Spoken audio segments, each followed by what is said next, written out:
Hello everyone, this is Jay Sharma from Praise Above BDS, and in this video, which is the second part of the models, we are going to discuss rest of the models that we did not discuss in the first video.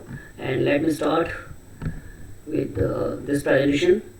And in this video, the first model that we are going to discuss is CAN, and CAN expresses your ability, capability, and all these things. So these are the notions that CAN expresses. CAN expresses your ability of doing something, or your qualification, your capability, your capacity, your strength, your might. It is also used to give or take permission in an informal way. Prohibition, which is also informal, mean cannot.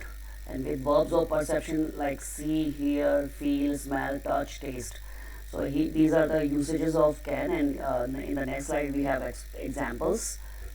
He is able to type with a good speed. He can type with a good speed. Ram is capable of performing tough tasks. Ram can perform tough tasks.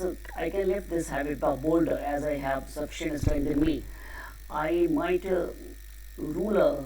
The might ruler can kill the giant. I can see your problems. I can feel your pain. I can smell something rotten here there. I can hear what you didn't say. You cannot park your vehicle in the open space. You cannot smoke at the public places. Can I see your railway timetable? Can I ask you or other personal questions? So these are some examples of all the notions that we had in the first slide, like formal, informal request or informal prohibition, as well as verbs of perception and capability, ability, capacity, and might. In the next slide, we have could, and could is simply used to express the past form of can, which expresses past ability, as well as informal polite request. I could lift weight up to, for example, I could lift weight up to 150 kg when I was young. She could sing very good when she was in her youth. Could I please speak to Mr. Sharma? And I wonder if I could get a day off. So the last two examples are of informal request, which are in which first one is on telephonic request, is a telephonic request, and the second one, you are asking your boss in the office with where you don't have any hope of getting a yes answer, so you are making such informal request in some situations. The next model is may, and may expresses weak possibility, which is a possibility that has a little probability. And the next one is a probability, and perhaps. Whenever in a sentence you find this word perhaps, you will definitely see the usage of may there. In place of it is possible that, to give or take permission, wishes or blessings. These are some notions of where may is used as model. So these are the examples. It may rain today. It is possible that it will rain today. It may rain today. You may come in. You may come. May I come in, sir? May you live long to enjoy all the pleasantries of life. May God bless you. Perhaps he may not come today. You may not get good results. Probability. So these are the examples of may.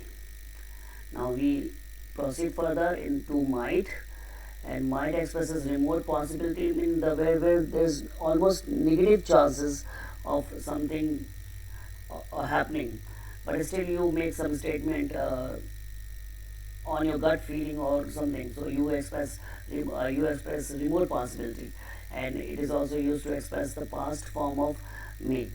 The sky is bright and sunny. Still, it might rain today. The train is running on time. It might get late. You might be late for your interview in all probability. Okay. And the next one is must. So must is a very important model in English grammar, as it has multiple usages. It expresses obligation, compulsion, necessity, certainty, logical or strong possibility, prohibition. In prohibition you use must not, and duty paid. When somebody is paying you to do some work, it's your obligation, or you must do it. And in case of have or has to. Examples of must are: we must honor our national anthem or national symbols. He must reach his office on time.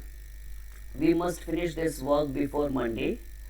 I have to stay till 9 in the office. I must stay till 9 in the office. We must not smoke at public places. You must not disrespect your constitution. They are my clients and they pay me for my services. I must be honest in my services. All the students must wear uniform on Independence Day. All people of Indian Republic must respect national anthem. The sky is covered with dark clouds. It must rain. She had devoted almost 11 hours each for her preparation. She must become an IAS officer. And the next model is ought to. We use ought to when talking about things which are desired or ideal. Ought to has a similar meaning to should. They both express the conditional. In other words, they refer to a recommended future action. You ought to pay him back shortly.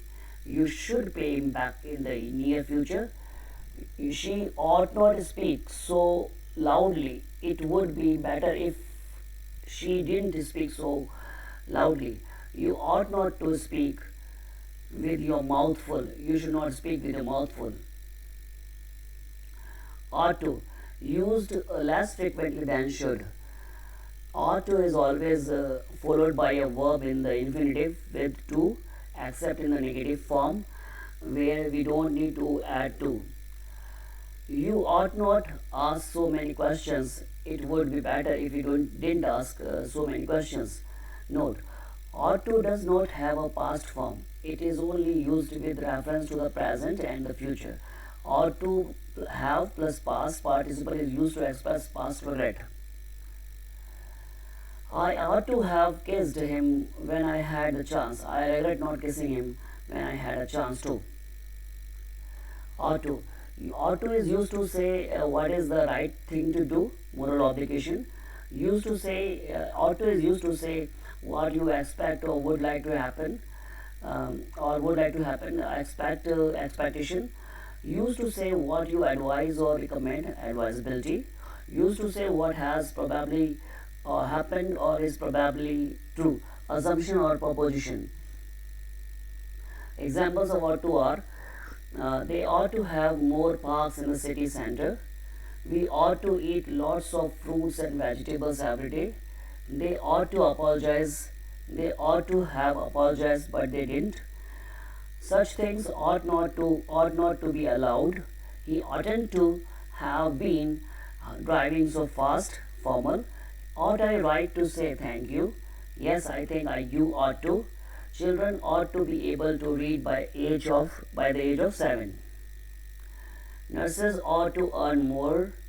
We ought to be leaving now. This is delicious. You ought to try some.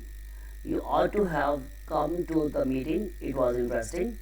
If he started out at 9, he ought to be here by now. That ought to be enough food for the 4 of us. Oughtn't the water to have boiled by now? Ought to or should. Difference between ought to and should. Ought to and should are similar in meaning. Should is more common than ought to. Ought to is more formal than should. There ought to be more street lights here means the same as there should be more street lights here. I really ought to walk my dog more. He is so fat means the same as I really should walk my dog more. He is so fat. Spoken English. In speaking, we normally use should as a tag for clauses with ought to. There ought to be a speed limit here. Shouldn't there? Prefer to there ought to be a speed limit here. Oughtn't there? We ought not to have to pay for basic medicines. Should we? Prefer to we ought not to have to pay for basic medicines. Ought we? So when you have a sentence ought to, you add a question tag with should. And now at the final point of this presentation, we have dare and need. Both the models are used. They have only single usages. So dare as model expresses only one thing. It expresses lack of courage, and need as model expresses only one thing, the lack of compulsion or necessity. And both these models are used in negative form. She was angry. I dared not talk to her. The teacher was very strict. Nobody dares commit any mistake in front of her. She dared not face the allegations. Today is Sunday. You need not go to school as it is holiday. The train is 2 hours late. You need not hurry because you get sufficient time to get to the station. The police are informed about the incident. We need not panic, and because police will take care of the matter now, and you don't have to worry about any mishappenings. I have amassed a lot of money. You need not worry about future. So when you have a lot of money with you, you are free, monetarily free in future. So you can do many other things which involve money, and you don't have to worry about money. And thanks a lot for your patience. Raise the bar with yes. If you like this presentation, please do hit the like button, subscribe my channel, and promote the word. And also tell your friends, family members to subscribe this channel so that it can encourage me and I can produce such more and more such videos which can help you learn English the real way. Thank you very much.